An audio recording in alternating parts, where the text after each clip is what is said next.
Hi guys, how are you? कैसे हैं आप? एक बार फिर से आपका स्वागत है आपके अपने यूट्यूब चैनल हक आपका फतेह सीरीज का डे 57 होगा। और आज हम डिस्कस करेंगे परीक्षा में बार बार पूछे जाने वाले बहुत महत्वपूर्ण प्रश्न को। देखिए, हमारी ये 2 सीरीज़ चल रही हैं। अगर आप फर्स्ट टाइम आए हैं तो मैं आपको बता दूँ, एक आपकी फ़तेह सीरीज़ चल रही है और एक आपकी लक्ष्य सीरीज़ चल रही है। दोनों की प्लेलिस्ट अलग है। मैं चाहता हूँ आप अगर फर्स्ट टाइम आए हैं तो आप शुरू से प्लेलिस्ट को देखें, तभी अच्छे से समझ में आएगा।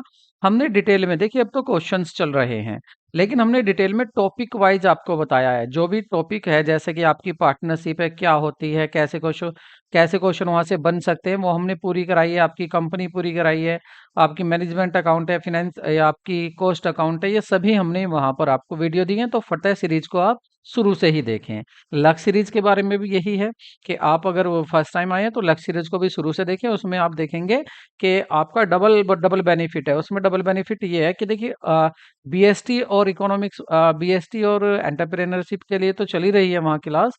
बाकी आपके कॉमर्स में भी वो काम आने वाली चीज़ें हैं सभी।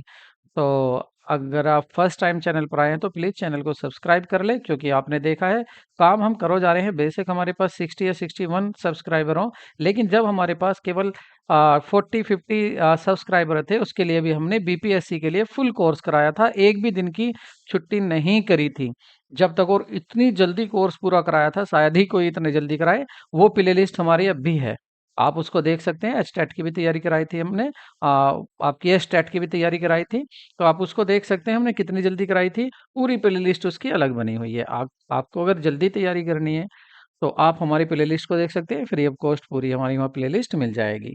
बस जो भी बातें कर रहे हैं आपसे अभी करें, उसके बाद बीच में कोई बातें नहीं होंगी। दूसरी बात, आपसे एक बात और कहनी थी कि देखिए, कभी ऐसा तो हो सकता है कि वीडियो लेट हो जाए, लेकिन ऐसा नहीं होगा कि आपकी किसी दिन वीडियो ना आए। जैसे टेक्निकल प्रॉब्लम कल हो गई थी, तो वीडियो आपकी 8 बजे आई, जो 5 बजे आने वाली थी, लेकिन आई ज़रूर।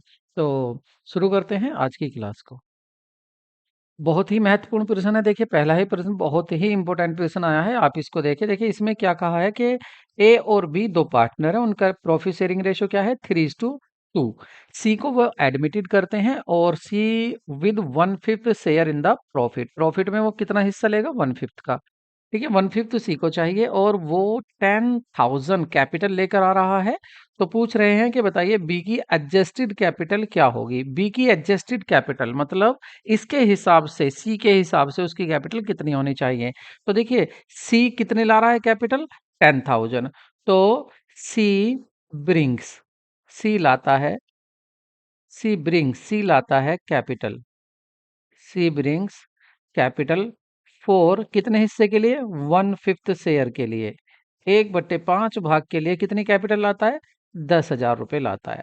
अगर वो पूरा ही बिजनेस अपने अंडर में करे, अगर वो पूरा ही प्रॉफिट लेने लगे, तो जो फर्म है, फर्म की कैपिटल कितनी होगी? टोटल कैपिटल कितनी होगी? तो फर्म्स की जो कैपिटल होनी चाहिए उसके आधार पर, तो फर्म्स कैपिटल किसके आधार पर? आने वाले सी के आधार पर। तो कितनी होनी चाहिए? 10,000 में हम मल्टीप्लाई कर देंगे आपकी 5/1 की। तो कितना आ जाएगा? ये आ जाएगा आपका 50,000।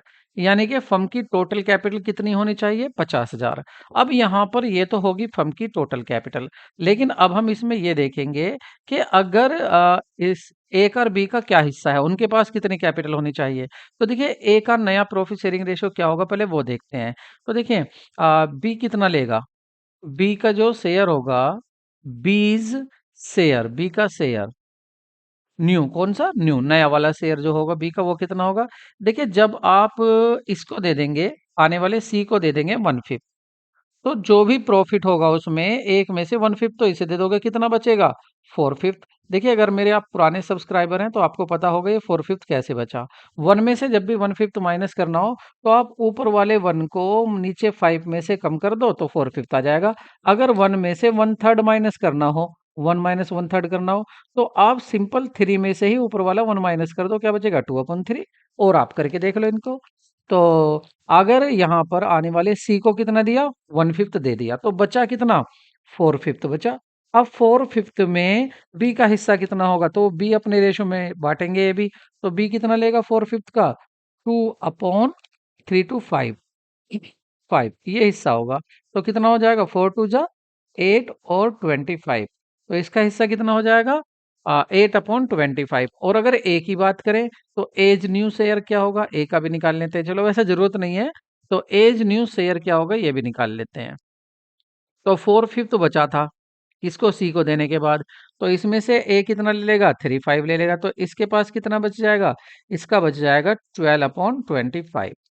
ठीक है। और सी का शेयर कितना था, सी का शेयर, सीज शेयर कितना है, सी का शेयर कितना है, इसको बता ही दिया कि वो 1/5 मांग रहा है। अगर इनके बराबर बनाए, इसको नीचे भी 5 बनाए, तो ऊपर 5 1 जा 5 और नीचे 2/5। तो अगर इनके रेशो निकालें हम आपस में, इनके रेशो क्या होंगे, तो देखिए इनके रेशो लिखते हैं। क्या होंगे नए रेशो, ए बी सी। तो देखिए ए का कितना रेशो आएगा, ये आया ए का 12/25। अच्छा बी का कितना होगा बी का ये आया, बी का शुरू में निकाल दिया था 8/25। और सी का कितना आ रहा है 5/25। तो देखिए 25 तो सभी के नीचे है, तो क्या बचेगा 12/8/5। आप इनको ऐड करेंगे तो कितना आएगा 25 आएगा नीचे। ठीक है। तो ये देखिए अब आप यहाँ पर आ जाइए कि एक फर्म की टोटल कैपिटल कितनी है 50,000। ठीक है। अब जब 50,000 कैपिटल है तो बी का कितना शेयर होना चाहिए, तो बी का शेयर होना चाहिए जितना वो हिस्सा ले रहा है। बी कितना हिस्सा ले रहा है 8/25। तो जो टोटल कैपिटल है ना फर्म की, जो फर्म की टोटल कैपिटल है, टोटल कैपिटल कितनी है फर्म की 50,000 इनटू बी का हिस्सा कितना है, तो बी यहाँ पर अपना हिस्सा ले रहा है, बी शेयर जो है वो है 8/25।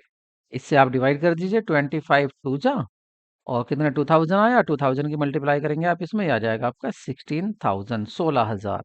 ठीक है 16,000। इसका मतलब जो एडजस्टेड कैपिटल का मतलब ये है कि अगर बी ये तीनों बिजनेस करते हैं तो बी की कितनी कैपिटल होनी चाहिए, बी को कितनी कैपिटल लगानी पड़ेगी, वो बी को कैपिटल लगानी पड़ेगी 16,000। तो आपकी ये होती है एडजस्टेड कैपिटल, ऑप्शन सी।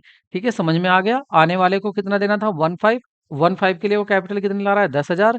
10,000 उसकी कैपिटल है, तो फर्म की कितनी हो जाएगी, रेसिप्रोकल कर दिया तो 50,000 फर्म की कैपिटल आ गई। अब इस 50,000 को इन तीनों में बांट दो, इसको भी बांट दो, इसको भी बांट दो, और इसकी पता ही है सी की कितनी है 10,000। तो बी के हिस्से में कितनी आ रही है 16,000 आ रही है। इसका मतलब बी की कैपिटल 16,000 होनी चाहिए। ए की कितनी होनी चाहिए, इसे इससे काट लेना 12/25 से, ए की पूछी नहीं है इसलिए मैंने यहाँ निकाली नहीं है। तो ये आपका क्या हो जाएगा, ऑप्शन डी हो जाएगा। आप सोच रहे हैं सर इतने तेज क्यों बोल रहे हैं, क्योंकि मेरा एक ही उद्देश्य है, आपका एक एक सेकंड इस चैनल पर एक एक सेकंड आपकी वसूल होनी चाहिए। ऐसा ना हो बीच में मैं फालतू की बातें करूं आपसे और आपका टाइम वेस्ट करूं, मुझे ऐसा नहीं करना है। समय कम है हमारे पास और तैयारी के लिए काफी कुछ अभी हमारे पास है, इसलिए हम थोड़ा स्पीड आपकी जल्दी रखते हैं। नेक्स्ट क्वेश्चन देखते हैं। कह रहे हैं एक फर्म में साझेदार, अब जब साझेदार की बात हो रही है, फर्म की बात हो रही है, तो आप समझ गए होंगे किसकी बात हो रही है, पार्टनरशिप की बात हो रही है। अब आप पार्टनरशिप के सारे फीचर अपने माइंड में रिकॉल कर लीजिए और आगे का आंसर दीजिए। कह रहे हैं कि जो can not transfer his interest to an outsider, बाहरी व्यक्ति को अपना हित स्थानांतरित नहीं कर सकते। अपना हित जो है, उनका जो इंटरेस्ट है, वो किसी बाहर वाले व्यक्ति को नहीं दे सकते। कौन, साझेदार। ऐसी बात है क्या, ये दूसरा देखिए। कह रहे हैं बाहरी व्यक्ति को अपना हित बहुमत साझेदारों की स्वीकृति से हस्तांतरित कर सकते हैं। मतलब अगर ज्यादा से पार्टनर्स ये कह रहे हैं, मान लेते हैं आपके 10 पार्टनर हैं, 10 में से 6 पार्टनर कह रहे हैं किसको, 7वें पार्टनर को कि भाई तू अपना हिस्सा किसी दूसरे को दे सकता, तो क्या दे सकते हैं। या व्यक्ति को अपना हित सभी साझेदारों की स्वीकृति के बिना हस्तांतरित कर सकते हैं। या जरूरी नहीं है कि सभी साझेदार आपसे सहमत हो, सभी साझेदार कहें कि चलो भाई अपना हिस्सा दे दो किसी बाहर वाले को और आप दे दोगे, ऐसा नहीं है। आगे देखो, व्यक्ति को अपना हित सभी साझेदारों की स्वीकृति से हस्तांतरित कर सकता है, बाहरी व्यक्ति को। ठीक है, पहले क्या कह रहा था, बिना, मतलब वो कह भी नहीं रहे, सारे तैयार नहीं है पार्टनर। सी ऑप्शन क्या था कि सभी पार्टनर तैयार नहीं है कि आप अपना हिस्सा किसी बाहर वाले को दे दो। लेकिन डी में कह रहा है अगर सारे पार्टनर राजी हैं, सभी पार्टनर सहमत है, सभी partner agree, partners are agreed, सभी की कंसेंट है, तो आप अपने शेयर को किसी दूसरे को भी दे सकते हो। तो ऑप्शन आपका डी सही होगा। ठीक है, अगर सभी पार्टनर सहमत है तो आप अपना हिस्सा किसी दूसरे को, बाहरी लोग को दे सकते हो। नेक्स्ट क्वेश्चन देखते हैं। कह रहे हैं ए बी पार्टनर है, sharing profit of the business ratio in the 3:2 में अपना प्रॉफिट रेशियो बांटते हैं। डिसाइड कर लेते हैं भाई, वो एडमिट कर ले सी को बुला रहे हैं, सी आ जा भाई हमारे पार्टनरशिप में शामिल हो जा। और कह रहे हैं C gets 1/3 of his profit from A, कह रहा 1/3 तो लेगा वो ऑफ हिज प्रॉफिट, अपने प्रॉफिट का 1/3 तो लेगा वो ए से, एंड 1/2 ऑफ हिज प्रॉफिट, और अपने ही प्रॉफिट का 1/2 लेगा वो बी से। तो पूछ रहे what will be the new profit sharing ratio, तो बताइए नए प्रॉफिट शेयरिंग रेशियो क्या होंगे। तो देखिए सी का तो आपको पता है ना, 1/3 के लिए आ रहा है। नहीं नहीं, सी गेट्स 1/3 ऑफ हिज प्रॉफिट। अच्छा, अपने का ही 1/3 ले रहा है। क्वेश्चन बहुत ही इंपॉर्टेंट है ये। अब देखिए क्वेश्चन में थोड़ा सा हिंदी तो सही थी, इंग्लिश में थोड़ी सी मिस्टेक हो रही है। तो देखिए अब आप देख लीजिए, C gets 1/3 of as profit from A से कितना ले रहा है, ए का 1/3, और and 1/3 of B profit from B, और बी से कितना ले रहा है, बी से वो ले रहा है बी के शेयर का 1/2। हिंदी में आप देखेंगे, हिंदी में बिल्कुल करेक्ट लिखा हुआ है। तो चलो इसको करते हैं। तो देखिए ए, पहली बात करेंगे ए कितना देगा, ए कितना सैक्रिफाई करता है। तो ए सैक्रिफाई, सैक्रिफाई मतलब त्याग, त्याग, त्याग रहा है, किसके लिए त्याग रहा, सी के लिए। तो ए सैक्रिफाइस, ए सैक्रिफाइस, तो ए कितना सैक्रिफाइस करेगा, किसको, टू सी, सी को कितना सैक्रिफाई करेगा, अपने हिस्से का, इसका हिस्सा कितना है, 3/5, यहां से आया 3/5 इनटू, अब अपने हिस्से का कितना देगा, 1/3, तो कितना देगा ये देगा 3/15, 3/15। अब इसके पास कितना बचा, अब ए का नया शेयर कितना होगा, भाई ये देने के बाद ए न्यू शेयर, ए का नया शेयर क्या बचा, एज न्यू शेयर, ए का नया शेयर क्या होगा, भाई ए के पास कितना था पहले, पहले ए के पास था 3/5, ये ए का था पहले, ये रहा यहां से।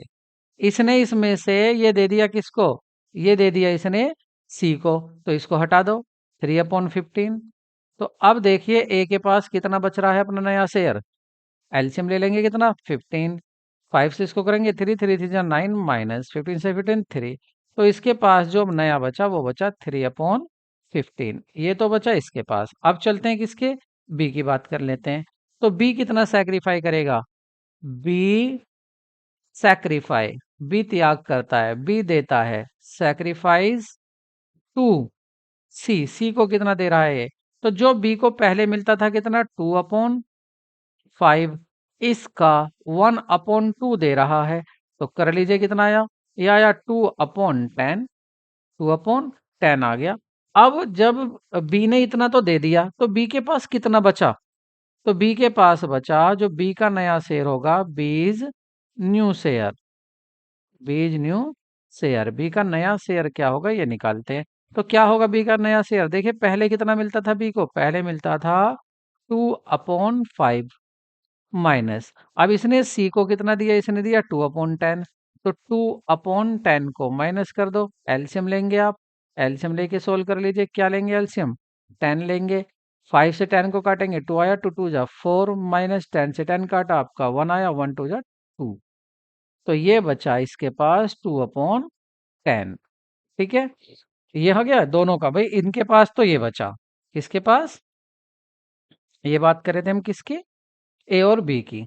ए का ये रहा नया शेयर, और बी का नया शेयर, बी का नया शेयर ये रहा। ठीक है, अब देखते हैं सी का नया शेयर क्या होगा।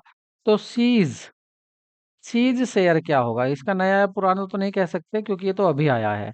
तो देखने इसने कितना लिया, एक तो ये लिया ए से, तो एक तो इसको ये मिल गया 3/5, इसे लेके इसने अपनी पॉकेट में रख लिया प्लस, फिर और किससे लिया इसने, बी से लिया कितना 2/10, तो अब ये 2/10 को भी ऐड करेगा, तो कितना आ जाएगा इसका, ये जोड़ के देखेगा दोनों को, 15 और 10 का एलसीएम कितना आ जाएगा, 30, 15 से 30 को काटेंगे आपका 2 आया, 2 की मल्टीप्लाई यहाँ करेंगे, 2 3 जा 6, माइनस 10 से डिवाइड करेंगे 3, 3 2 जा 6, प्लस सॉरी, तो 10 से इसको काटेंगे, तो 10 3 जा 3 2 जा 6, तो कितना आ गया इसके पास, इसका आ गया आपका 12/30।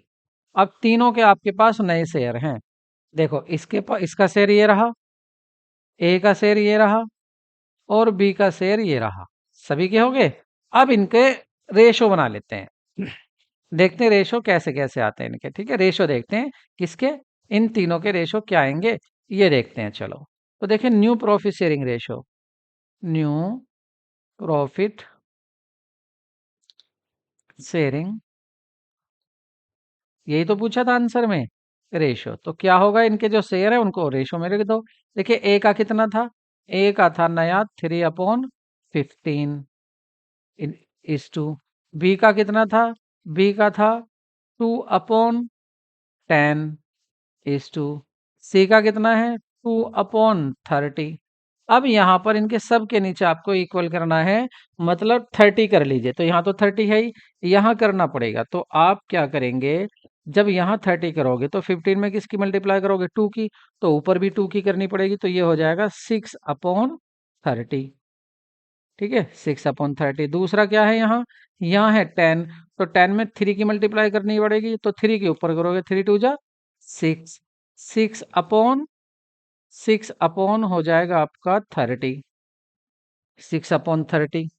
ठीक है, और उसके बाद किसका लिखेंगे आप, आगे लिखेंगे किसका, इसका इसका है ही 12/30, तो ये हो जाएगा 12/30। देखिए 30 तो सब खत्म हो जाएगा, नीचे से क्या बचेगा, ये बचेगा 6/6 रेशो और इसको 2 से डिवाइड करेंगे तो क्या आएगा, 3, 2 से हो जाएगा, 3 से ही हो जाएगा। इसको आप किससे डिवाइड कर सकते हैं, 3 से डिवाइड कर सकते हैं। तो 3 से आप डिवाइड करेंगे, क्या आएगा, 3 2 जा 6, 3 2 जा 6 और 3 4 जा 12। अभी तो और हो जाएगा ये। अच्छा 6 से हो जाता सीधा, सॉरी, 6 से भी, देखिए कोई नहीं, आप अब की बार फिर 2 से कर लेना, लेकिन 6 से भी सीधा इसको डिवाइड कर सकते हैं। तो 6 से करोगे, 6 1 जा 6, 6 1 जा 6 और 6 2 जा 12। ठीक है, तो इसका आंसर जो हो जाएगा वो क्या होगा आपका, 1:1:1। और यही आपसे पूछा था नया लाभ विभाजन अनुपात क्या होगा। देखिए यहाँ पर ऑप्शन में थोड़ा सा करेक्शन था, मैंने उसको सही कर दिया है। तो ऑप्शन क्या होगा इसका, आपका बी ऑप्शन करेक्ट होगा। आप समझ गए ना क्वेश्चन को। आने वाला क्या कह रहा है कि मैं तो तेरे ही हिस्से का 1/3 लूंगा, और बी से कह रहा है मैं तो तेरे ही हिस्से का 1/2 लूंगा। 1/2 मतलब आधा, तेरे हिस्से का आधा लूंगा। तो ए ने क्या काम किया, अपने हिस्से में से 1/3 देकर जो बचा उसने दिखा दिया मेरे पास, तो भाई ये बच रहा है 315। बी ने भी यही काम किया, बी ने अपने हिस्से में से देके कह दिया भाई मेरे पास तो ये बच रहा है 210। और आने वाले ने कहा भाई तूने मुझको दिया 315 और दूसरे ने दिया 210, मैं इन दोनों को जोड़ लेता हूँ, मुझ पे कितना होगा, तीनों के शेयर निकल गए, रेशियो उसमें निकाल दिया। तो ये आ गया आपका ऑप्शन बी। नेक्स्ट क्वेश्चन देखते हैं। नेक्स्ट है आपका एबीसी, तीन पार्टनर हैं, हुज प्रॉफिट शेयरिंग रेशियो इनका ये दिया हुआ है 5:3 after making D is partner. D को क्या बना लेते हैं, ये पार्टनर बना लेते हैं। तो कह रहे हैं इनके सैक्रिफाई रेशो क्या होगा। देखिए डी का नया रेशो क्या है, ये दिया है, नहीं दिया हुआ, इसका मतलब ये इक्वल लेंगे। तो जहां पर नया रेशो ना दिया हो कि आने वाले को ये कितना देंगे, इसका मतलब ये जो देंगे तो ये पुराने साझेदार उसी रेशो में देंगे जो इनका पुराना रेशो होता है। मतलब ओल्ड रेशो, ओल्ड रेशो और जो आपका सैक्रिफाई रेशो होता है, सैक्रिफाइजिंग, जो सैक्रिफाइजिंग रेशो होता है वो इस कंडीशन में इक्वल होते हैं जब कोई इंफॉर्मेशन नहीं दी होती। तो इनका ओल्ड रेशो क्या है 5:3, तो इनका सैक्रिफाई रेशो भी 5:3 ही होगा। ठीक है, लेकिन नया रेशो क्या होगा, इक्वल बांटेंगे, बराबर आएगा इनका। ठीक है, नेक्स्ट क्वेश्चन देखते हैं। नए साझेदार के प्रवेश पर संपत्ति के मूल्य में वृद्धि को क्रेडिट किया जाता है। कह रहे हैं increase the value of the asset of the admission new partner is credit to. मान लीजिए आपके दो पार्टनर हैं, एक पार्टनर ए है, एक पार्टनर आपका बी है। ये किसी तीसरे पार्टनर सी को बुला रहे हैं। जैसे ही सी आता है तो ये कहते हैं सी भाई थोड़ी देर गेट पर ही खड़े हो जाओ, अभी अंदर मत आओ। हम क्या करते हैं, हम अपनी एसेट को देखते हैं, हमारी एसेट की वैल्यू बढ़ तो नहीं गई। अगर जो हमने लिखी हुई थी कि हमारी मशीन 1 लाख रुपए की है, ऐसा तो नहीं है कि वो मशीन अब 1.5 लाख की होगी उसकी वैल्यू। तो हम पहले देख लेते हैं, या कम होगी हो तो हम पहले देख लेते हैं।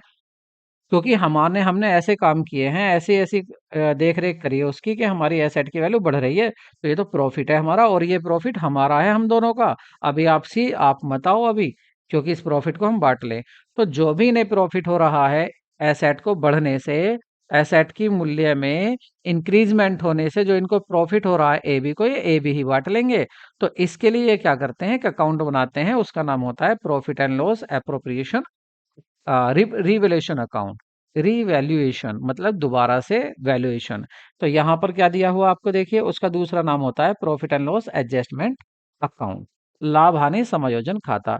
तो ये उसको तैयार करेंगे रिवैल्यूएशन अकाउंट को, और उसके जितने भी डेबिट में लॉस है यहाँ लिख लेंगे, प्रॉफिट है उसको क्रेडिट साइड में लिख लेंगे, और जो भी प्रॉफिट या लॉस होगा इसको ये दोनों ए और बी सी बांट लेंगे, ए बी, तब कहेंगे सी से अब आ जाओ आप।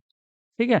तो क्वेश्चन में ये पूछ रहा था कि बताइए अगर आपकी एसेट बढ़ जाती है पुराने पार्टनर्स की, नया पार्टनर आ रहा है तो वो उसको क्रेडिट कर लेते हैं उस प्रॉफिट को। तो कहाँ करते हैं? तो ये करते हैं आपके option A, profit and loss adjustment account में, या profit and loss appropriation account में। नेक्स्ट क्वेश्चन देखते हैं। देखिए इस क्वेश्चन को देखिए, ये जो क्वेश्चन है थोड़ी सी क्वेश्चन की रेफरेंस दे दूं मैं।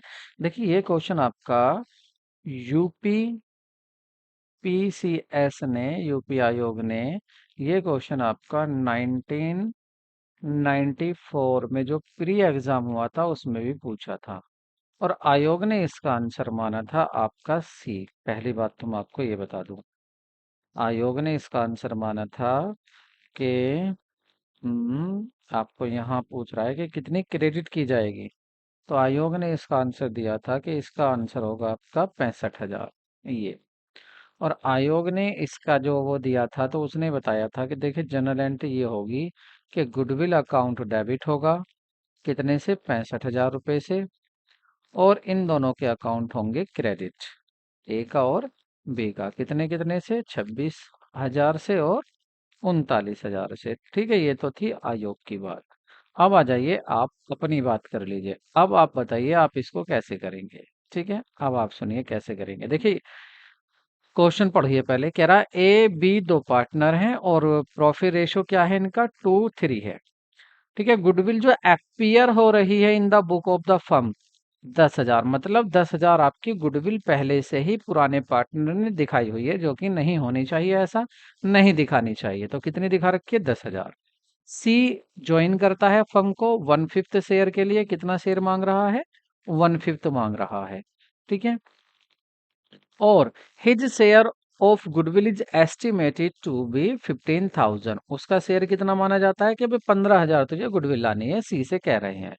Old partners account will be credit with the goodwill by, तो बताइए पुराने पार्टनर जो हैं उनके कैपिटल अकाउंट को कितने अमाउंट से क्रेडिट किया जाएगा, कितने से किया जाएगा? तो देखिए दोनों का जो होगा, दोनों का जो अकाउंट होगा, अब इसके बारे में बताता हूँ। देखिए दो बातें बताता हूँ। आपकी दो गुडविल होती हैं, एक तो आपकी पहले ही गुडविल होती है जो बुक में एपियर हो रही है, एक तो होती है एपियर गुडविल, एक तो होती है आपकी एपियर गुडविल जो कि बुक्स में पहले से ही लिखी होती है गुडविल, एक तो ये हो गई। तो और एक होती है आपकी वैल्यूड गुडविल, एक होती है आपकी वैल्यूड गुडविल। ये कौन सी गुडविल है? जिसकी आप वैल्यू मान लेते हैं, ताकि नया पार्टनर आ रहा है तो वो आप उसको अपना शेयर देंगे, तो बदले में वो आपको कुछ ना कुछ गिफ्ट देगा, तो वो हो जाती है उसकी वैल्यूड गुडविल। अब इस वैल्यूड गुडविल में से जो आने वाला वो अपना हिस्सा ले आएगा। ये दो होती है।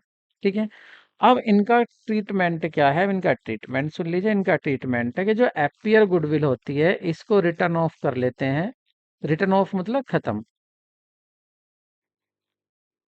रिटर्न ऑफ कर लेते हैं। रिटर्न ऑफ मतलब खत्म कर लेते हैं। Return of old partner, old partner in old ratio, in old ratio, old ratio में ओल्ड पार्टनर इसको रिटर्न ऑफ कर लेते हैं, मतलब ये भी डेबिट हो जाती है। उन्होंने एक तरह से गुडविल दिखा रखी है जो कि अकाउंटिंग स्टैंडर्ड 26 कहता है ऐसे गुडविल नहीं दिखानी चाहिए जब तक आप वैल्यू पे ना करो इसके लिए। तो इनके पार्टनर्स के कैपिटल अकाउंट जर्नल एंट्री क्या पास करते हैं इस केस में? जर्नल एंट्री यहाँ पर पास हो जाती है कि जो पार्टनर्स कैपिटल अकाउंट होते हैं, पीसीए पार्टनर्स कैपिटल अकाउंट तो हो जाते हैं डेबिट अपने अपने हिस्से से जो भी इनका ओल्ड प्रॉफिट शेयरिंग है, और टू टू हो जाती है यहाँ पर गुडविल अकाउंट, गुडविल अकाउंट। तो ये तो होगी रिटर्न ऑफ की एंट्री। अब बात कर लेते हैं आपके दूसरे इसकी, किसकी? के जो वैल्यूड गुडविल होती है जो आपने मानी है, वैल्यूड गुडविल, इसका क्या केस है? तो यहाँ पर जो प्रीमियम होगा, प्रीमियम मतलब टोटल जो गुडविल आई वैल्यूड उसमें से आने वाले का हिस्सा, जैसे ये ला रहा 15,000। ठीक है, तो इसको जो प्रीमियम ऑफ गुडविल होगा, प्रीमियम ऑफ गुडविल जो आने वाला पार्टनर लाएगा, उसको क्या करते हैं? Will be will be credited, ये क्या हो जाती है, क्रेडिट हो जाती है, ये credit among among old old partner में बढ़ जाती है ये इन सैक्रिफाई रेशो, जो जितना सैक्रिफाई करेगा, सैक्रिफाइसिंग रेशो, सैक्रिफाई रेशो में ये बढ़ जाती है। और एंट्री क्या होती है इसके लिए, एंट्री होती है इसके लिए कि जो प्रीमियम ऑफ गुडविल है, जो प्रीमियम ऑफ गुडविल है, ये तो हो जाता है डेबिट। और टू में आपके जो सैक्रिफाई पार्टनर हैं, या दोनों ही सैक्रिफाई हैं, या तीनों ही सैक्रिफाई हैं, तो यहाँ आ जाता पार्टनर्स कैपिटल अकाउंट क्रेडिट, ये एंट्री बन जाती है यहाँ, जितना अमाउंट वो ला रहा है उस अमाउंट से। तो अब आप देखिए, आपसे क्वेश्चन पूछा था, बताओ कितनी कैपिटल से क्रेडिट करोगे। तो क्रेडिट कितनी से करोगे, गुडविल से, कितनी गुडविल के अमाउंट से क्रेडिट करोगे, जितनी वो ला रहा है, कितनी ला रहा है वो, 15,000। तो सीधा ऑप्शन है यार 15,000, इसका आंसर सही आ जाना चाहिए। आयोग ने इसका आंसर दिया था आपका कितना, आपका कितना दिया था आयोग ने दिया था, उसने कहा था कि देखो भाई 15, अगर आने वाले के हिसाब से देखें तो 1/5 के ला रहा वो, कितनी, 15 ला रहा 1/5 के लिए। तो टोटल फर्म की गुडविल होनी चाहिए उसके हिसाब से 75,000। अब 75,000 में 10,000 इनके, इनकी ख्याति जो है वो दी हुई है पुस्तकों में, 10 को कम कर दो तो कितनी होनी चाहिए, 60,000 गुडविल की कैपिटल होनी चाहिए। ठीक है, सॉरी, 75,000 में से 10 कम कर दो तो 65 होनी चाहिए, तो आंसर 65 दिया था जो कि गलत था। अब एक होता है आपका राइज और रिटर्न ऑफ, आप मुझे कमेंट में बता सकते हैं कि आयोग सही था या आप सही हैं, ठीक है, दोनों को मुझे आपके इसको बता देना। तो आंसर क्या था इसका, 15 था, जो भी वो गुडविल ला रहा है वो क्रेडिट हो जाएगी जो पार्टनर सैक्रिफाई है उनके सैक्रिफाई रेशो में। नेक्स्ट क्वेश्चन देखते हैं। देखिए, अगर पार्टनर को इंटरेस्ट दिया जाना है, when interest to be allowed on the capital of partner, partner की कैपिटल पर पार्टनर को इंटरेस्ट दिया जाना है, ब्याज दिया जाना है, तो it is generally calculated on the, तो ये कहां पर कैलकुलेटेड किया जाता है ये बताना आपको। कैपिटल इन द बिगनिंग, जो फर्म के शुरू में, जो साल के शुरू में कैपिटल थी उस पर दिया जाता है, या, और देखिए ये 1995 में भी क्वेश्चन ये पूछा गया था आयोग के द्वारा, तो ये इंपॉर्टेंट क्वेश्चन है ये भी। या capital in the end of the year, या साल के लास्ट में जो कैपिटल होगी उस पर, उस पूंजी पर ब्याज दिया जाएगा, या एवरेज कैपिटल जो भी होगी उस पर ब्याज दिया जाएगा, या capital at the end of the year less drawing if any. तो कह रहे हैं कि लास्ट में जो कैपिटल है उसमें से ड्रॉइंग को माइनस कर दो, उस कैपिटल पर देंगे ब्याज, ऐसा नहीं है। बिजनेस में जो सबसे पहले कैपिटल लगी थी, बिगिनिंग में जो पैसा लगा हुआ था, उस बिगिनिंग पर हम इंटरेस्ट देंगे, ऑप्शन ए करेक्ट होगा। नेक्स्ट क्वेश्चन देखते हैं। देखिए, जब when any partner retire and remaining partner carry on the business with firm property without any final settlement of account of outgoing partner, it is entitled to। तो कह रहे हैं अगर कोई पार्टनर साझेदार से अवकाश ग्रहण कर रहा है, साझेदारी से वो साझेदारी को छोड़कर जा रहा है, उसको अब उसका जो भी हिस्सा निकला, पुराने पार्टनर उसको पैसा दे देंगे, लेकिन अगर उसको पैसा नहीं देते हैं और बिजनेस को ऐसे ही चलाते रहते हैं, तो जो उसका ड्यू था, जो उसका अमाउंट था, जितना उसको पैसा देना है, जो रिटायर हो गया, जो फर्म को छोड़कर जा रहा है, तो उसके उस पैसे पर फर्म को क्या इंटरेस्ट देना पड़ेगा, कह रहे हैं क्या उसको इंटरेस्ट देना पड़ेगा 6% पर एनम, जो भी अमाउंट था फर्म पर, या कह रहे हैं कि such share profit is may be proportionate to his share of the firm's property, या जो भी फर्म के लाभ में अंश पाने का जो भी उसके संपत्ति में उसका हिस्सा होगा उसके अकॉर्डिंग, या कह रहे हैं कि इंटरेस्ट म्यूचुअल एग्रीमेंट पर होगा, आपसी सहमति पर, जो भी उन्होंने सहमत हैं, जो भी एग्रीमेंट कर रखा है उन्होंने उस एग्रीमेंट से दिया जाएगा, या उसे देय राशि पर बैंक द्वारा ली जाने वाली वार्षिक दर का ब्याज होगा, या जो बैंक की रेट होती है इंटरेस्ट की उससे उसको इंटरेस्ट दिया जाएगा। देखिए, अगर पार्टनरशिप डीड नहीं होती तो उसको 6% पर एनम इंटरेस्ट दिया जाता, लेकिन अगर वो उन्होंने सहमत कर रखा है, आपस में एग्रीमेंट किया हुआ है कि भाई जाने वाले को इतना इंटरेस्ट देंगे, तो फिर उतना ही देंगे, तो वो क्या होगा, ऑप्शन सी सही होगा, जो भी उन्होंने एग्रीमेंट कर रखा है उसके हिसाब से इंटरेस्ट दे देंगे। नेक्स्ट क्वेश्चन देखते हैं। कह रहे liability of the partners for the firm's डेप्ट, जो फर्म्स के डेप्ट होते हैं, दायित्व होते हैं फर्म्स के, उसके लिए पार्टनर्स का जो दायित्व होता है, लाइबिलिटी होती है, किसके लिए, फर्म के ऋणों के लिए। अगर फर्म की लाइबिलिटी है, फर्म का लोन है, फर्म का ऋण है, तो उसके लिए सभी पार्टनर का जो दायित्व होता है वो कैसा होता है? जॉइंट होता है, सेवरल होता है, जॉइंट एंड सेवरल होता है, और नन ऑफ द अबव। तो ये सही ऑप्शन होगा आपका सी। जॉइंट भी होता है और पृथक भी होता है। मतलब जॉइंट तो ये है कि सभी को देना पड़ेगा, और यदि एक पार्टनर नहीं देने लायक है, वो दिवालिया हो जाता है, तो बाकी पार्टनर भरेंगे उसको। तो अलग अलग भी अपने घर से उसको लाएंगे, पूरा करेंगे। तो जॉइंट भी होता है और सेवरल भी होता है, मतलब पृथक भी होता है, सेपरेट भी होता है। नेक्स्ट क्वेश्चन देखते हैं। देखिए, वेरी वेरी इंपॉर्टेंट क्वेश्चन है। आप इस क्वेश्चन को देखिए और आप खुद ही देखेंगे कितना इंपॉर्टेंट क्वेश्चन है ये। ठीक है, तो देखते हैं इस क्वेश्चन को। देखिए, कह रहा है कि वर्ष के प्रारंभ में जैसे ही साल शुरू होती है, तो पूंजी खाते का जो शेष था वो था आपका 1 लाख रुपए। मतलब फर्म की जो ओपनिंग कैपिटल थी वो थी आपकी 1 लाख रुपए। अब देखना मैं आपको इसको कैसे कराऊंगा, बिल्कुल सिंपल मेथड से कराऊंगा, कोई मैथमेटिक्स नहीं लगाऊंगा, देखना आप। और आपने जो पैसा लगाया बिजनेस में कितना था? 1 लाख रुपए। ठीक है, और फर्म की जो कुल संपत्ति थी, जैसे ही आपने साल पूरी हुई तो उसमें एसेट कितनी थी? 1.5 लाख। अब जितनी एसेट है उतनी लाइबिलिटी साइड भी होनी चाहिए, लेकिन लाइबिलिटी साइड में पूरी लाइबिलिटी की बात ना कर कर कुल दायित्व जो कह रहा है, ये कह रहा है 70,000 है। अब कैपिटल नहीं बताई कितनी है। देखिए, जब आप बैलेंस शीट देखेंगे तो बैलेंस शीट में एक तरफ क्या होती है? एक तरफ होती है आपकी लाइबिलिटी, और एक तरफ होती है आपकी एसेट्स। लाइबिलिटी साइड में आप देखेंगे कि आउटसाइड लाइबिलिटी भी होती है और आपकी कैपिटल भी होती है, दोनों चीज होती हैं। अब आउटसाइड लाइबिलिटी इसने क्या दी? 70,000 थी। ठीक है, और यहाँ पर कह रहा है कि इसका जो टोटल था, इस साइड का जो टोटल आया एसेट साइड का, वो था साल के लास्ट में 1.5 लाख। अब आप देखिए, 1.5 लाख इधर है तो 1.5 लाख इधर भी होना चाहिए, 1.5 लाख ही इधर था। अब इधर जो 1.5 लाख है, इधर 70,000 तो होगी आउटसाइड लाइबिलिटी। तो कैपिटल कितनी बची? 80,000 की। 80,000 की कितनी बची? कैपिटल। यानी कि साल के लास्ट में जो कैपिटल थी वो कितने की थी? 80,000 की।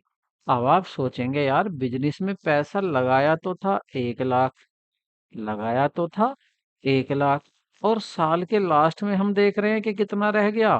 कुल 80,000 रह गया। इसका मतलब जो हमने पैसा लगाया था, 1 लाख रुपए लगाया था, अब वो कितना बचा है घटकर? वो तो और कम हो गया, 80,000 हो गया। इसका मतलब कितने का लॉस हो गया? 20,000 रुपए का लॉस हो गया। ठीक है, तो ये आ रहा है लॉस। लेकिन अगर हम क्वेश्चन को आगे देखें तो 30,000 रुपए अपने घर भी तो ले गया वो बिजनेस में से, अपने पर्सनल यूज के लिए 30,000 रुपए ले गया। अब उससे कहो भाई लाओ वापस ला के रख बिजनेस में। अब जब वो वापस लाकर इस 30 लाख रुपए को रखेगा यहाँ, तो ये जो लॉस था, अब अब 30,000 रुपए और बिजनेस के वापस आ गए। तो अब देखना बिजनेस में क्या हुआ। 30,000 तो रुपए खुद के हैं बिजनेस के, और ये है आपका 20,000 का लॉस। तो एडजस्ट करोगे, 10,000 का क्या आया? प्रॉफिट आया। तो 10,000 का क्या है? प्रॉफिट। ठीक है, 10,000 का क्या हो गया? प्रॉफिट हो गया। बाकी आपको पता है कि अगर आप फॉर्मूले से भी देखेंगे तो closing capital minus opening capital क्या होता है? ये प्रॉफिट होता है। ठीक है, और अगर आपका ड्राइंग होता है तो वो भी ऐड हो जाता है वापस से। इस फॉर्मूले को लगा लेना। वरना मैंने आपको बिल्कुल सिंपल बताया कि आपने 1 लाख रुपए बिजनेस में लगाया और अब है केवल 80,000, तो 20 का तो लॉस आ रहा है, लेकिन वो घर भी पैसा लेके गया है, वापस मंगाओ उससे 20,000, तो 30,000। तो आप देखेंगे इस तरह से 10,000 का क्या आ गया? प्रॉफिट आ गया है। ठीक है, वेरी इंपॉर्टेंट क्वेश्चन है, आयोग ने ये काफी बार क्वेश्चन पूछा हुआ भी है। नेक्स्ट क्वेश्चन देखते हैं। कह रहे हैं when exacting company offer its share for sale, exacting shareholder it is known as। अगर कोई कंपनी अपने जो वर्तमान शेयर होल्डर है उन्हीं को अपने शेयर देती है, अपने शेयर कह रही है कि भाई मैं जब इशू करूंगी नए शेयर, तो वो पुराने शेयर होल्डर को ही इशू करती है, तो इसको क्या बोलते हैं? क्या निजी स्थापन कहते हैं, या बोनस निर्गमन कहते हैं, अधिकार निर्गमन कहते हैं, विक्रय हेतु प्रस्ताव कहते हैं? तो इसको कहते हैं राइट इशू।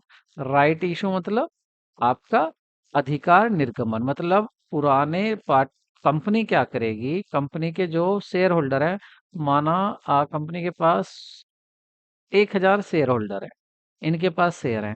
अब कंपनी को शेयर इशू करने हैं 1,500 या 15,000 शेयर इशू करने हैं। तो कंपनी पहले इनसे पूछेगी, इन शेयर होल्डर से, क्या आप लेना चाहते हो, या इनको अधिकार है ये ले या ना ले। तो इस इनके अधिकार को बोलते हैं राइट इशू। ठीक है, नेक्स्ट क्वेश्चन देखते हैं।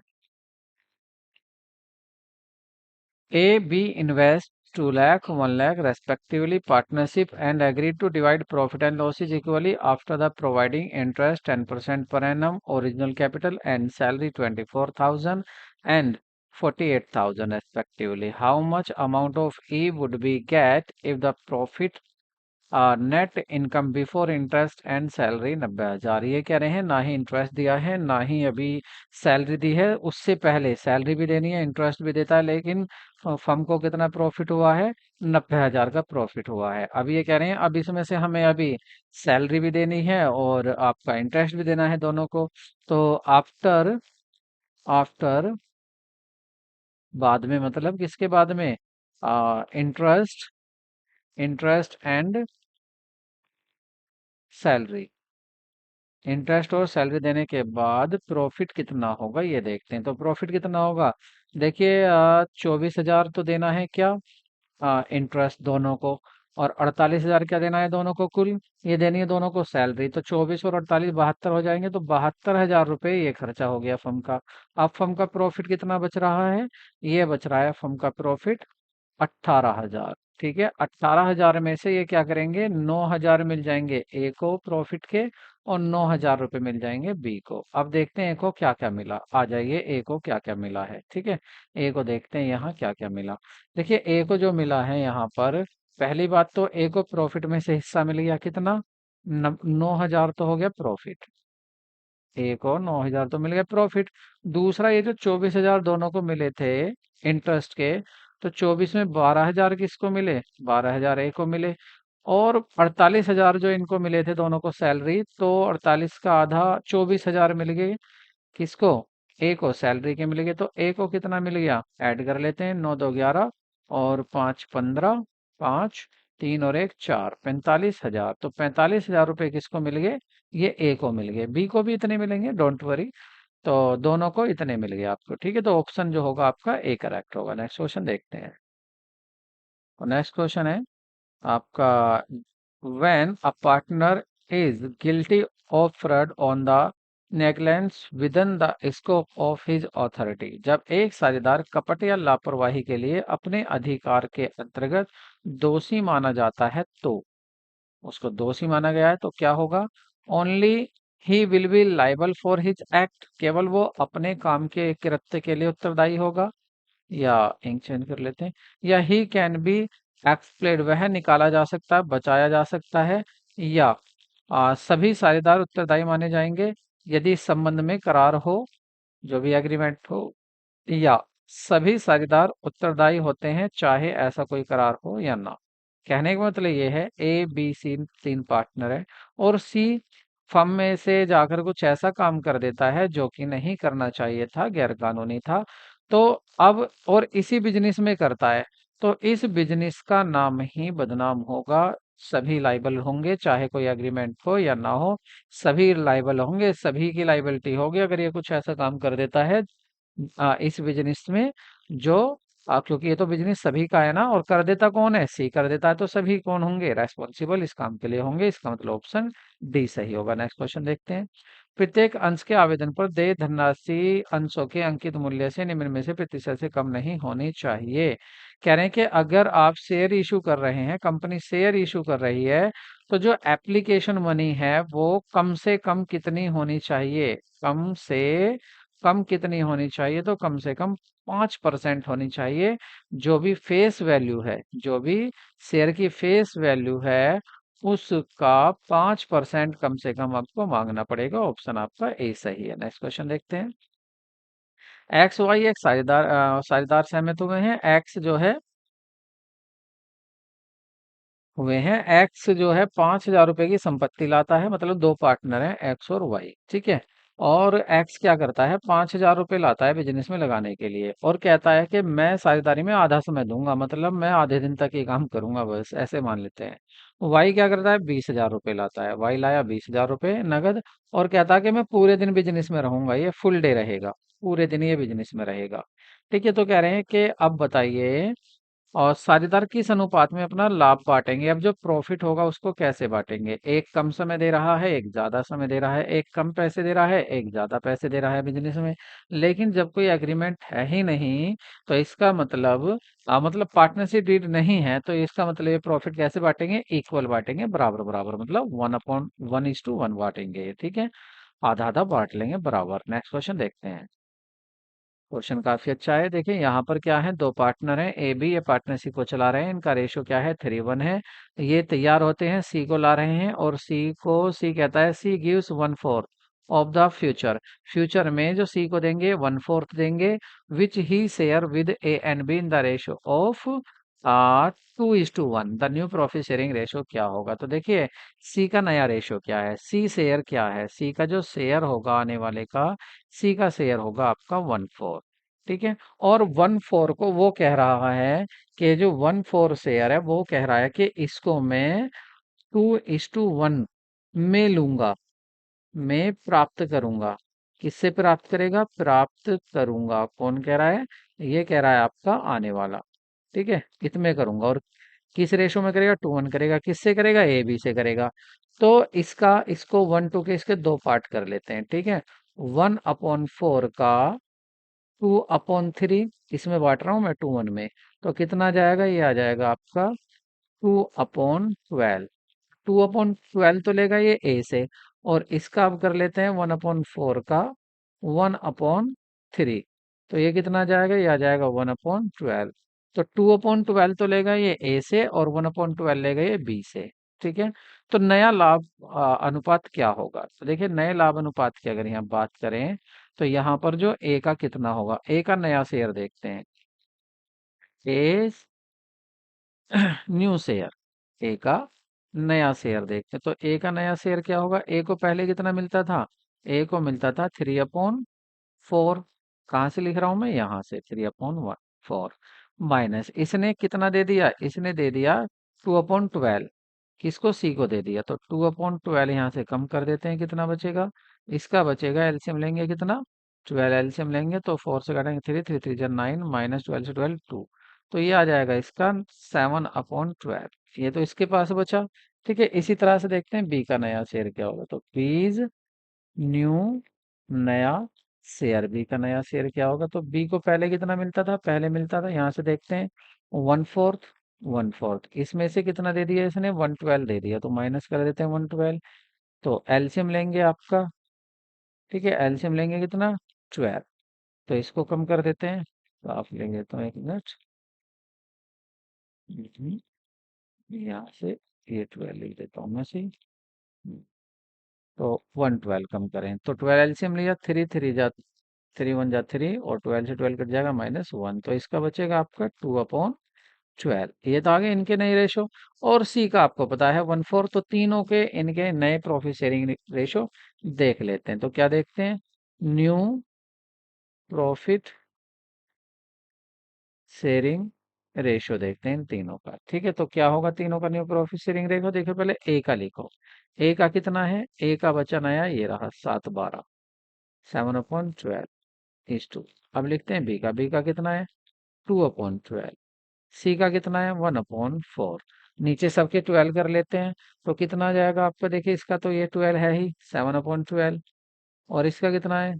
2/12, और यहाँ 12 करेंगे तो ऊपर क्या जाएगा? 3, तो 3/12। तो क्या रेशो आ रहा है इनका नया? 3 2 और 3, 3 2 3। तो 3 2 3 देख लेंगे, सॉरी 7 2 3, 7 2 3, तो कहाँ रहा है? 7 2 3 ऑप्शन बी, 7 2 3 ऑप्शन बी सही होगा। नेक्स्ट क्वेश्चन देखते हैं। कह रहे जोखिम पूंजी का क्या अर्थ है? रिस्क कैपिटल क्या कहते किसको कहते हैं? इक्विटी कैपिटल को कहते हैं, डेब्ट कैपिटल को कहते हैं, प्रीफरेंस शेयर कैपिटल को कहते हैं, लॉन्ग टर्म लाइबिलिटी को कहते हैं। तो ये कहते हैं इक्विटी शेयर को। रिस्क कैपिटल ये किसकी तरफ से होता है? इन्वेस्टर की, जो इन्वेस्टर होता है, जो पूंजी लगाता है, तो उसके लिए रिस्की होती है, उसको ये मिल भी सकती है इस पर, और वापस नहीं भी मिल सकती है। ठीक है, बिजनेस में अगर लॉस हो गया तो फिर वापस नहीं मिलने वाली है। ठीक है, और हो सकता है इस पर प्रॉफिट भी ना मिले अगर आपका प्रॉफिट नहीं हो रहा है, तो इसको बोलते हैं रिस्की कैपिटल। नेक्स्ट क्वेश्चन देखते हैं। अब है दो पार्टनर हैं, ये भी दो पार्टनर हैं, उनका प्रॉफिट रेशो क्या है? 2:1 है। और 2:1 उनका प्रॉफिट शेयरिंग रेशियो है। दे एडमिट करते हैं सी को 1/4 शेयर। सी ब्रिंग्स करता है 3,000 रुपये for his share of goodwill. Total value of goodwill of the firm, तो फर्म की टोटल वैल्यू कितनी होगी? देखिए सी 1/4 के लिए, 1/4 शेयर के लिए, कितनी गुडविल ला रहा है? वो गुडविल लाता है कितनी? 3,000 रुपये। तो फर्म की टोटल गुडविल कितनी होगी? Firms total goodwill, firms total goodwill कितनी हो जाएगी फर्म की? इसके आधार पर 3,000 में मल्टीप्लाई कर देंगे 4 की, तो ये हो जाएगी 3 4 जा 12, 12,000 हो जाएगी। ठीक है, ऑप्शन आपका क्या सही होगा? ऑप्शन आपका सी सही होगा। नेक्स्ट क्वेश्चन देखते हैं।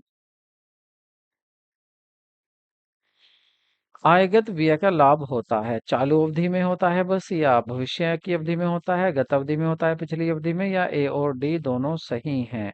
तो ऑप्शन आपका ए सही होगा। करंट पीरियड में जो समय चल रहा होता है, आयगत जो रेवेन्यू एक्सपेंडिचर होते हैं उनका बेनिफिट बस उसी पीरियड में मिलता है, हमेशा नहीं मिलता है, फ्यूचर में नहीं मिलता है। फ्यूचर में मिलता है आपका कैपिटल एक्सपेंडिचर का प्रॉफिट लाभ। कैपिटल एक्सपेंडिचर होते हैं जैसे आप कोई fix asset, machine, land, building, furniture खरीद रहे हैं, और आपके रेवेन्यू एक्सपेंडिचर होते हैं जैसे कि आप सैलरी दे रहे हैं, वेजेस दे रहे हैं, रेंट दे रहे हैं। नेक्स्ट क्वेश्चन देखते हैं। Premium received on the issue of share, अंशों पर जो आपको, जैसे आपने शेयर था तो आपका शेयर 100 रुपए का कंपनी का, लेकिन कंपनी ने उसको कितने में इशू किया? 110 रुपए में। तो ये जो 10 रुपए फालतू है इनको क्या बोलते हैं? ये प्रीमियम था। ठीक है, प्रीमियम पर शेयर इशू किए जा सकते हैं लेकिन डिस्काउंट पर इशू नहीं किए जाते, ये आपको याद रखना है। तो ये जो आपका 10 रुपए का प्रीमियम था इसको कह रहे हैं कैपिटल रिजर्व है, ये रेवेन्यू रिसीट है, ये डेफर्ड कैपिटल रिसीट है, ये या डेफर्ड इनकम रिसीट है ये। तो ये होती है कैपिटल रिसीट। ठीक है, इसको कैपिटल रिसीट कहते हैं। रेवेन्यू रिसीट तो वो होगी जो आपकी revenue from in revenue from आपकी ऑपरेशन है, मतलब सेल से हो रही है जो इनकम, वो होगी रेवेन्यू फ्रॉम ऑपरेशन या रेवेन्यू रिसीट। और अगर आपने कोई मशीन महंगी बेच दी है, वहां से आपको प्रॉफिट हो रहा है, या अदर आपको प्रॉफिट हो रहा है, जैसे आपने शुरू में ही ये शेयर प्रीमियम पर बेच दी, तो ये क्या होता है आपका? ये होती है कैपिटल रिसीट। तो ऑप्शन आपका ए करेक्ट होगा। नेक्स्ट क्वेश्चन देखते हैं। What is the note of the true of the following, कौन सा गलत है? ये आपको बताना है गलत कौन सा है। कह रहे हैं जो ब्रोकेज होता है और स्टैम्प ड्यूटी होती है, डेफर्ड रेवेन्यू एक्सपेंडिचर होते हैं। क्या ये डेफर्ड रेवेन्यू एक्सपेंडिचर होते हैं? अब डेफर्ड कौन से होंगे? डेफर्ड होते हैं, होते तो ये रेवेन्यू एक्सपेंडिचर है, लेकिन ये ऐसे होते हैं जिसको एक साल में रिटर्न ऑफ नहीं किया जाता। जैसे एडवर्टीजमेंट एक्सपेंसेस होते हैं, उसको क्या है, आप एक साल में रिटर्न ऑफ नहीं कर सकते, प्रॉफिट एंड लॉस अकाउंट में नहीं दिखा सकते। जैसे आपका मान लेते 10 लाख रुपए का क्या हो गया है? एडवर्टीजमेंट हो गया। ठीक है, 10 लाख रुपए का।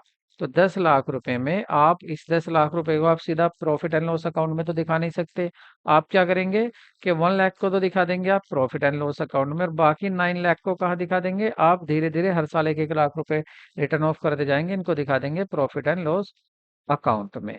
ठीक है, तो ये जो होता है आपका, इसको बोलते हैं डेफर्ड रेवेन्यू एक्सपेंडिचर। जो ऐसा खर्चा जो हो तो हुआ तो है बहुत तगड़े मात्रा में, लेकिन उसको एक साथ एक ही साल में रिटर्न ऑफ ना करके उसको धीरे धीरे धीरे धीरे हम रिटर्न ऑफ करते हैं, तो उसको बोलते हैं revenue deferred, deferred revenue expenditure. ठीक है, वो होता है हमारा डेफर्ड रेवेन्यू एक्सपेंडिचर होता है। लेकिन यहाँ पर पूछा है इसने डेफर्ड रेवेन्यू एक्सपेंडिचर पूछा है, तो आप इसको देखेंगे तो यहाँ पर ये आगे बात कर रहे थे तो ऐसे ही पूछ रहा है ब्रोकेज। क्या ब्रोकेज को जो होगा, आप है कौन सा खर्चा, और स्टैम्प ड्यूटी क्या एक साल में रिटर्न ऑफ कर देंगे? नहीं, आप इसको क्या कई साल तक करेंगे। तो ये तो बात सही कह रहा है, brokerage and stamp duty are deferred revenue. क्या ये डेफर्ड रेवेन्यू है? नहीं, वो तो एडवर्टीजमेंट होता है, ये डेफर्ड नहीं है, ये तो एक साल ही होते हैं, कैपिटल एक्सपेंडिचर होते हैं। तो ये क्या होते हैं? कैपिटल एक्सपेंडिचर होते हैं, ये आपको याद रखना है, वेरी इंपॉर्टेंट क्वेश्चन है। तो यही गलत है इसका। क्या होते हैं? ये कैपिटल एक्सपेंडिचर होते हैं जो बिजनेस को शुरू करने में किए गए हैं, एक ही बार होते हैं बस। Legal expenses on purchase trademark is capital expenditure, ये बात सही है, ये कैपिटल एक्सपेंडिचर होते हैं, पूंजीगत खर्चे होते हैं। Expenditure on the expansion of mines, capital expenditure, खानों की वृद्धि पर जो आपने खर्चा किया है, पूंजीगत है, ये भी बात सही है। जो आपने लोकल टैक्सेस दिए हैं, रेवेन्यू नेचर के होते हैं, ये भी बात सही है, बस पहली बात गलत थी। है तो ये कैपिटल एक्सपेंसिव, लेकिन ये दिखा रहा है उसको, ये कह रहा है कि ये आपके रेवेन्यू एक्सपेंडिचर होते हैं। ठीक है, नेक्स्ट क्वेश्चन देखते हैं। कह रहे हैं आय मापन की शुद्ध संपत्ति विधि के संदर्भ में सही नहीं है। Which is not correct with reference of net asset method. देखिए प्रॉफिट निकालने के आपके मेथड होते हैं और उसी में से एक मेथड आपका नेट एसेट मेथड। ठीक है, तो ये नेट एसेट मेथड जो होता है उसके बारे में कह रहे हैं कि आय मापन की जो शुद्ध संपत्ति विधि है उसके संदर्भ में सही नहीं है। कौन सा कथन सही नहीं है? कह रहे हैं प्रारंभिक पूंजी पर अंतिम पूंजी का जो भी आधिक्य होता है उसको लाभ माना जाता है। कह रहे हैं कि जो क्लोजिंग कैपिटल होती है उसमें से ओपनिंग कैपिटल माइनस कर दो तो ये जो आता है ये प्रॉफिट होता है। बात सही है। उसके बाद कह रहे हैं axis of the opening capital over the closing capital is loss. कह रहे हैं कि एक्सिस ऑफ ओपनिंग कैपिटल जितने भी फालतू होता है एक्सिस ओपनिंग कैपिटल, जैसे आपकी क्लोजिंग कैपिटल है 10 लाख, ठीक है, ये है 10 लाख और क्लोजिंग कैपिटल है आपकी 8 लाख। सॉरी, ये है क्लोजिंग कैपिटल, ओपनिंग कैपिटल है आपकी 8 लाख।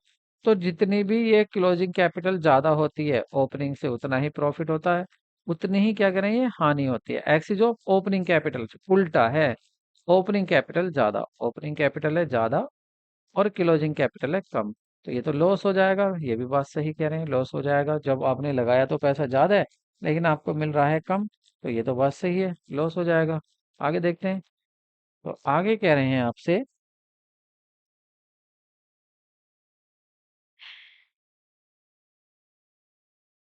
तो यहाँ पर देखते हैं इस विधि को the method of the it is also known as the balance sheet method. इसको बैलेंस शीट मेथड भी कहते हैं, इसको बैलेंस शीट मेथड भी कहते हैं, तो ये गलत है। ये बैलेंस शीट मेथड नहीं होता, इसमें बैलेंस शीट बनाने की कोई जरूरत नहीं होती है, तो ये गलत कह रहा है। आगे देखते हैं। Evolution of the liability is easy but asset evolution is not easy. देखिए विधि का जो दायित्व होता है उसका मूल्यांकन तो आसान होता है लेकिन संपत्तियों का मूल्यांकन इस विधि में हार्ड होता है, ये भी बात सही कह रहे हैं।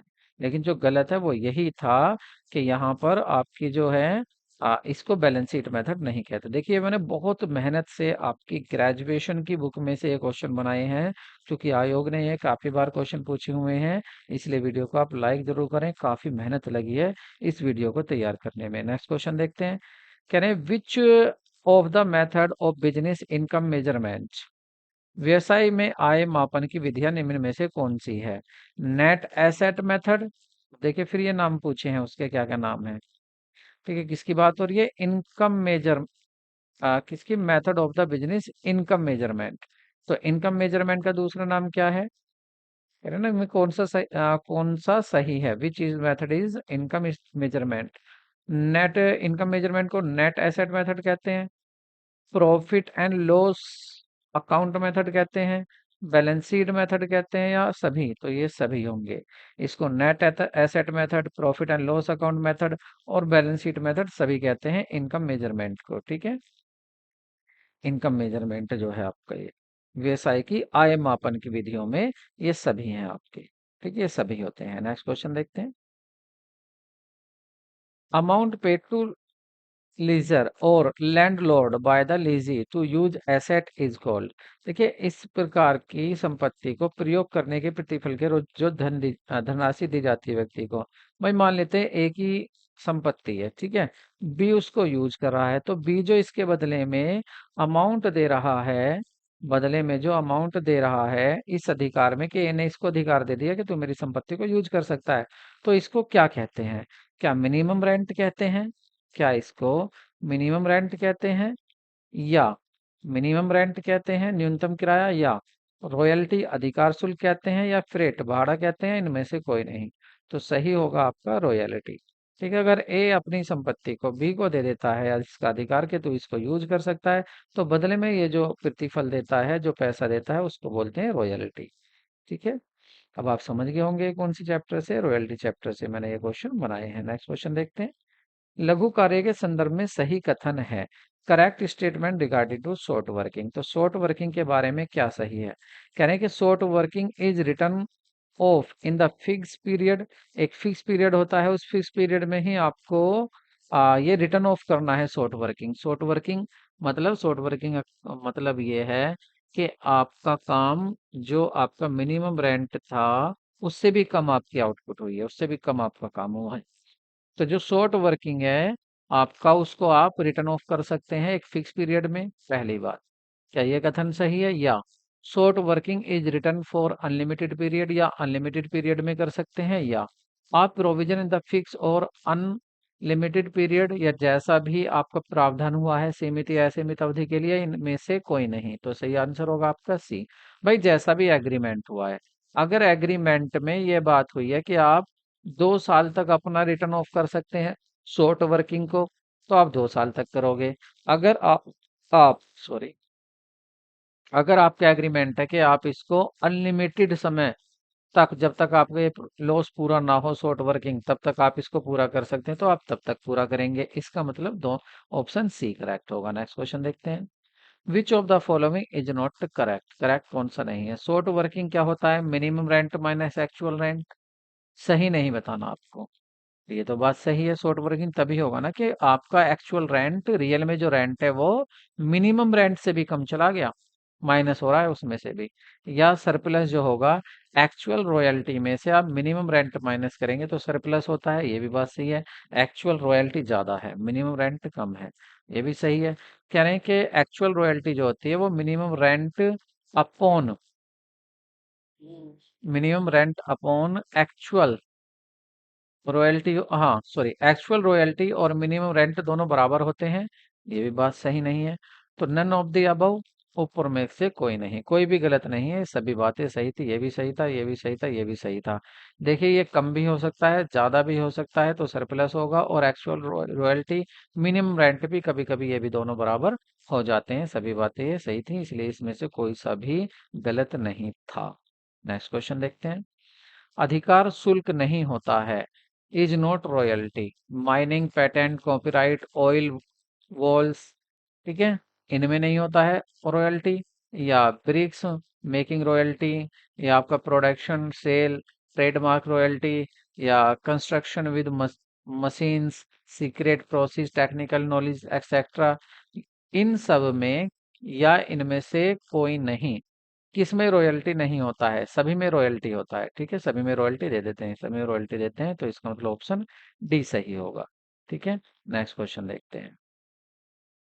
एक सहकारी समिति के पंजीकरण के लिए आवश्यक सदस्यों की न्यूनतम संख्या होती है। देखिए अगर आप एक कोऑपरेटिव सोसाइटी बनाना चाह रहे हैं तो उसमें कम से कम आपके पास 10 मेंबर होने चाहिए, और अधिक से अधिक कोई लिमिट नहीं होती है। ठीक है, तो ये मिनिमम तो होती है लेकिन मैक्सिमम कोई लिमिट नहीं होती है। तो इसका मतलब ऑप्शन कौन सा सही होगा? ऑप्शन आपका सी सही होगा। मेरी मेहनत कैसी लगी? अब देखिए, अब वीडियो हो गई है पूरी। अब आपसे मैं थोड़ी सी बातें करूंगा कि अगर वीडियो आपको पसंद आई हो तो वीडियो को लाइक जरूर करें। और सबसे जरूरी, जो सबसे ज्यादा हमें और आपको जरूरत है, क्योंकि आपका चैनल है ये, अब आपके भरोसे है कि आप इसको अप करना चाहते हैं, डाउन करना चाहते हैं। तो आप अप करेंगे तो जितनी हम मेहनत करें हम और जोश के साथ करेंगे, बाकी हम तो मेहनत करेंगे ही, आपके साथ नहीं छोड़ेंगे जब तक आपको सफलता नहीं दिला देंगे। तो चैनल को सब्सक्राइब करें और दोस्तों को भी सब्सक्राइब करने के लिए कहें। मिलते हैं नेक्स्ट वीडियो में। Take care, bye bye.